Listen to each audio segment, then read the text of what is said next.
Good day, everyone. I am Alice Bertuccio. And I'm Giancarlo Delbo. I'm Claire B. Sanchez. Here's our presentation for our case analysis study for gender-based violence. Gender-based violence is not a new story. It is just an old issue that cannot be fixed for more than decades. This issue remains as a critical problem for the society we live on that have a big impact, not only for individuals but as for communities. Gender-based violence, or the GBV, which is defined as any harmful act directed at an individual or group based on their gender. It is a global health and human rights concern.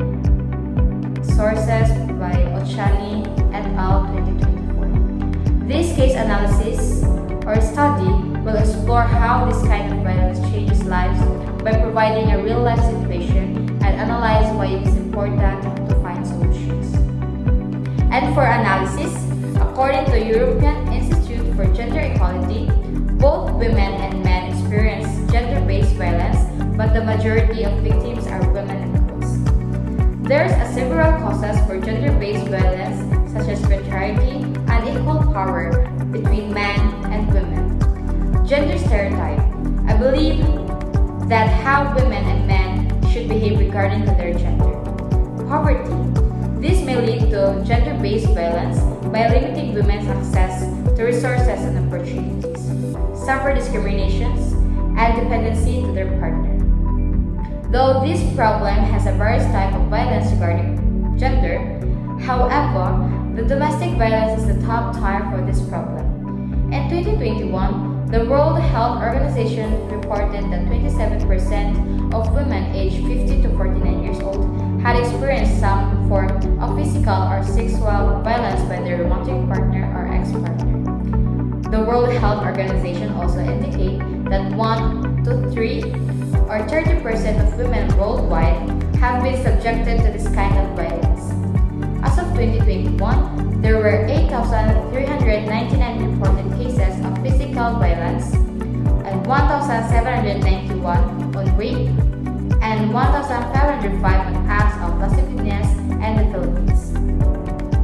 It is alarming that despite addressing the concern, violence against women persists. A real story of a woman that experienced sexual harassment while taking the public vehicle in the Philippines.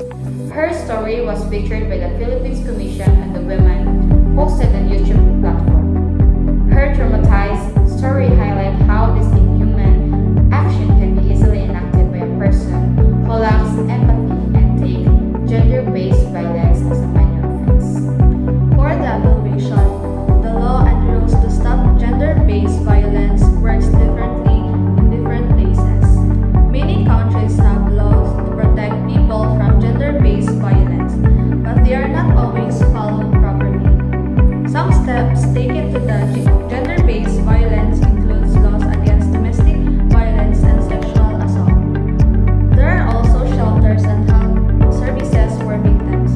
So the Republic Act 9262 Anti-Violence Against Women and Their Children, or BAUSI Act of 2004, address the prevalence of violence against women and their children. So by their intimate partners like husband or ex-husband. However, many problems still exist.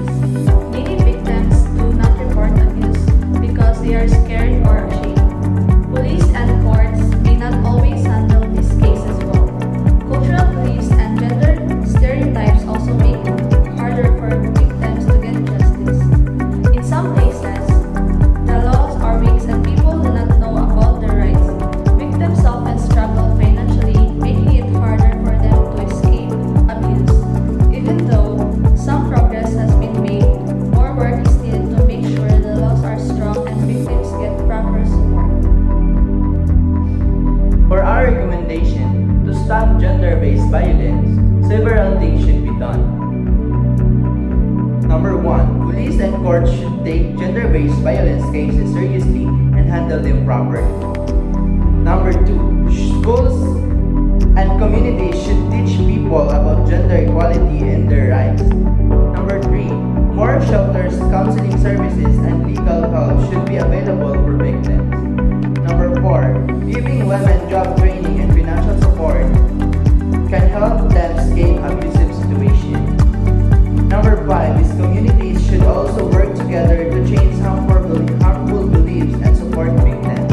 And lastly, number 6, government should collect more data about gender-based violence to create better solutions. Lastly, for our conclusion, gender-based violence is still a big problem in many countries. Even though there are laws, weak enforcement, cultural beliefs, and financial struggles make it hard to stop. Ending gender-based violence requires teamwork from government,